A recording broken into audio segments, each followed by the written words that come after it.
infrastructure segment and ask the question, is the capex cycle, at least for the infra segment, really turning? We saw some improving trends towards the close of last financial year. What's in store for FY18? Mr. Vinayak Chatterjee of Feedback Infra is with us. We also have, of course, the management from Dilip Buildcon joining in. Rohan Suryavanshi is with us as well. Gentlemen, good morning and good to have you on Bazaar. Mr. Chatterjee, let me start with you first. We did get some interesting and encouraging data towards the end of last year, which seemed to suggest that capex is picking up, the number of stalled projects is going down, ordering is increasing. What's your reading of FY18 so far? Look, so far as FY18 is concerned, I think it will still be a public expenditure-driven, construction-positive environment. There is order books, and I'm sure my friend from Dilip Buildcon will agree, the order books of most medium-sized construction companies, EPC companies, are in pretty good shape. Analysts say that order books are now crossing almost 2x annual turnover, twice an annual turnover, which is healthy. And they're really coming from a few segments, which is roads and highways, renewables, railways, irrigation, transmission and distribution, and a fair beginning of urban infrastructure, with many municipalities energized by the Smart Cities program going in for effluent treatment, water treatment, car parks, city roads, etc. So urban infrastructure across Indian towns and cities is also helping to bolster order books. But in conclusion, it is still a public expenditure driven positive order book scenario for EPC and contracting companies, and therefore with a positive fallout on construction, equipment, industry and related supplies. But private capital in infrastructure is still to show any great signs of pickup. But let me stop here. Okay. Mr. Chatterjee, let me take that point forward. So how much higher would the capex be from public sector enterprises in F518 compared to F517 and compared to the start of the year?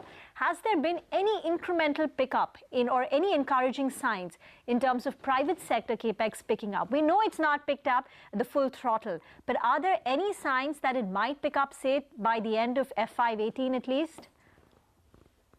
Okay, I'll take your last question first. I think, capacity utilization across Indian industry is now hovering around 70 to 75%.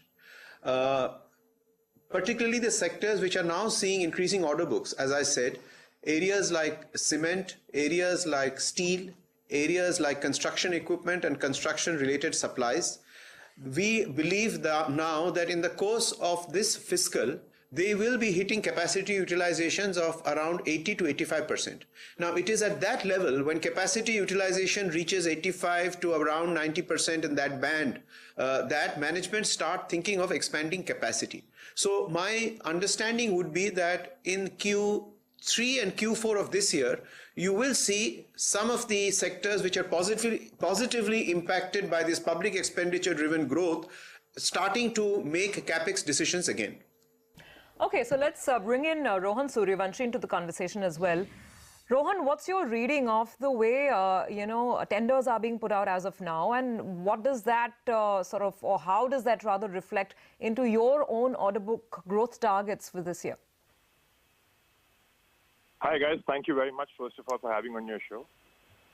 So in terms of how the order inflow looks, I think Vinayak sir has been fairly he hit the nail on the head when he talks about how the order activity has kept on improving. If I could give you some numbers, from FY15, when the new government came in, they had awarded about 8,000 kilometers of roads.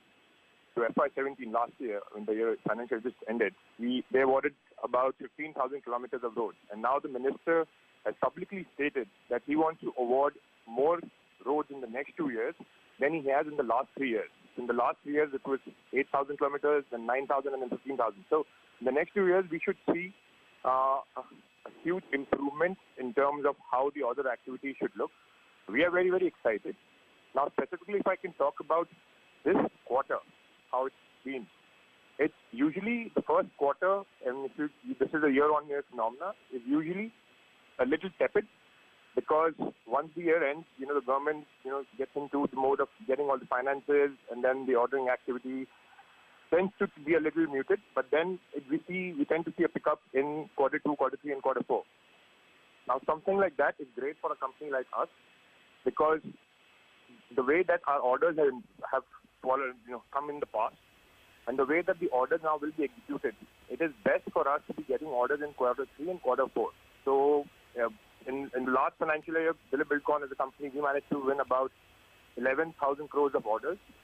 This year, we are expecting about 8,000 crores of new orders, and this will be spread across roads, this will be spread across mining, and this will be spread across the urban infrastructure that we have been typically doing in the last 2-3 years.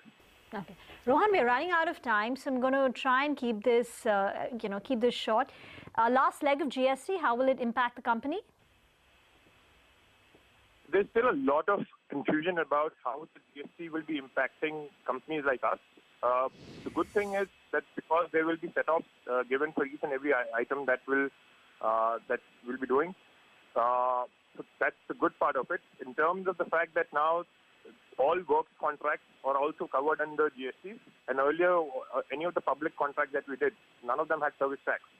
So that is, that's a new addition that we'll have. But the fact that we are getting set-offs for all the other things that we have, so as of now, I think it's still to be. There's still a lot of there's still lack of clarity. But in the next few days, and we're still working on this, we should have a better idea about how this will impact. I think Mr. Vinayak Chatterjee sir will be better placed to answer that, given he sees the whole breadth of. Yeah, I'm going to actually quickly take that last question with Mr. Chatterjee. Mr. Chatterjee, so where do you expect maximum traction? Do you expect the road ministry's targets in terms of ordering to actually be realistic? Will they be met? We keep hearing about more capex, for instance, on the fertilizer side when we're talking about public capex. Where do you expect things to start looking up? Look, so far as roads is concerned, I certainly agree with the point made that capex is going to significantly increase because there are various wheels at play. It's not just it's just not NHAI. There's NHAI and there is the new PSU under the Ministry of Road Transport, NHDCIL, which today has an order book of 90,000 crores, which it will subcontract to EPC contractors. Then there are about 10 state road corporations that are pretty active in the game. So when you add all of this together, highways is clearly the sector which is going to lead to order books. Transmission, there are very large plans for investing in the transmission sector. So transmission, railway track and railway electrification are also going to be fairly large, and the point's already been made by Rohan that, surprisingly, urban infrastructure is picking up on the order book, and not many of us are tracking it because it is so granular. Town by town, city by city, there are contracts coming out from waste to energy, effluent treatment, water treatment, metro rail, city roads, city distribution. So the whole sphere of urban infrastructure, I think across all of us, needs far more granular attention now than ever before. Gentlemen,